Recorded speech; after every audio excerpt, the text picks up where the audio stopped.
নিজেদের সামরিক সক্ষমতার জানান দিতে প্রথমবারের মতো যুদ্ধের ময়দানে ব্যাপক পরিচিত M46 আর্টিলারি গান পরিচালনার স্পষ্ট ভিডিও প্রকাশ করেছে লেবাননের সশস্ত্র গোষ্ঠী হিজবুল্লাহ। একসময়ের পশ্চিমা নির্মিত যে কোনো কামানের চেয়ে অনেক দূরপাল্লার লক্ষ্যবস্তুতে নিখুঁতভাবে আঘাত করতে সক্ষম এই সমরাস্ত্রটির রেঞ্জ 27 থেকে 44 কিলোমিটার।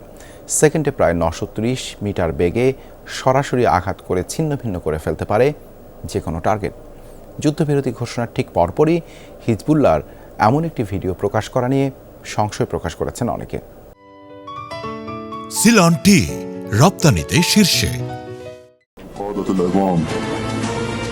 গোপন আস্তানায় বসে 130mm M46 টোট ফিল্ড আর্টিলারিতে হেভি শেল লোড করছেন লেবাননের হিজবুল্লাহ যোদ্ধারা।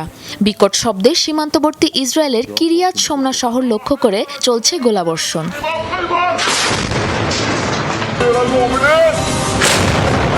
নিজেদের সামরিক সক্ষমতার জানান দিতে প্রথমবারের মতো শক্তিশালী এই আর্টিলারি অপারেশনের নিখুঁত ও স্পষ্ট ভিডিও প্রকাশ করেছে হিজবুল্লাহ। বৃহস্পতিবার লেবানন ও ইসরায়েলের মাঝে 10 দিনের যুদ্ধবিরতি কার্যকরের ঠিক পরপরই লেবাননের সশস্ত্র গোষ্ঠীটির অফিসিয়াল সোশ্যাল প্ল্যাটফর্মে প্রকাশ পায় এই ভিডিও।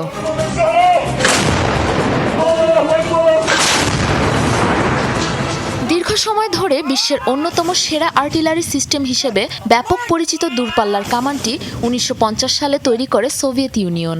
নৌবাহিনীর M36 নেভাল গানের নকশায় নির্মিত এই আর্টিলারির রেঞ্জ 27 থেকে 44 কিলোমিটার। সে সময় পশ্চিমা নির্মিত যে কোনো কামানের চেয়ে অনেক বেশি দূরের লক্ষ্যবস্তুতে আঘাত হানতে সক্ষম ছিল M46, যা প্রতি মিনিটে পারে 5 থেকে 8 রাউন্ড গোলা ছুটতে। এটি অপারেট করতেই প্রয়োজন অন্তত 8 জন সেনা।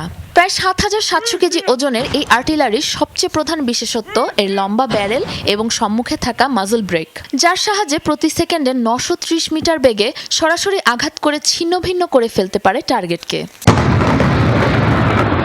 যুদ্ধে সাধারণত কাউন্টার ব্যাটারি ফায়ার ও দূরপাল্লার লক্ষ্যবস্তুতে নির্ভুল আঘাত হানতে ব্যবহার করা হয় এই আর্টিলারি গান। ভিয়েতনাম, মধ্যপ্রাচ্য, ইসরায়েল, ইরান, ইরাক সহ বহু যুদ্ধে ব্যাপকভাবে হয়েছিল এই M46 এর ব্যবহার।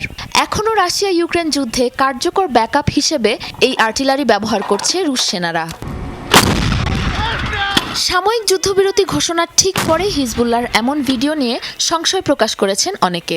সশস্ত্র গোষ্ঠীটির হাতে থাকা M46 ফিল্ড আর্টিলারির মতো মারাত্মক অস্ত্রের উপস্থিতি আরও জটিল করে তুলতে পারে যুদ্ধবিরতির দীর্ঘস্থায়িত্ব, এমন আশঙ্কাও অনেকের।